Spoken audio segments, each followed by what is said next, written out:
I've said this before in different videos, but I have kind of a personal saying about photography.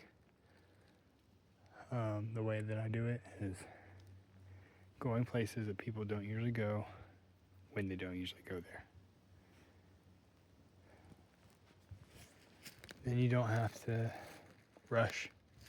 You don't have people behind you or people in the shot. You know, like when you're at the base of a mountain, which you had to hike uphill to get to and drive on a very, very narrow, winding forest road along the cliffs. So those 2 steps are already off the beaten path.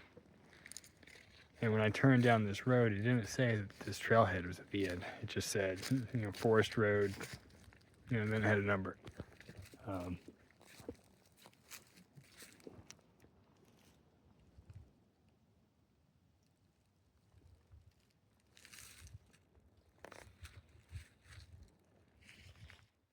On top of that, today is Thanksgiving.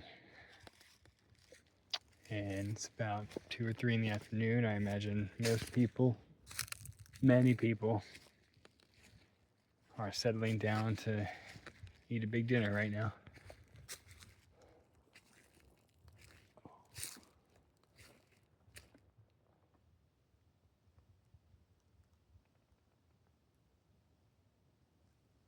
So I think I have the place to myself.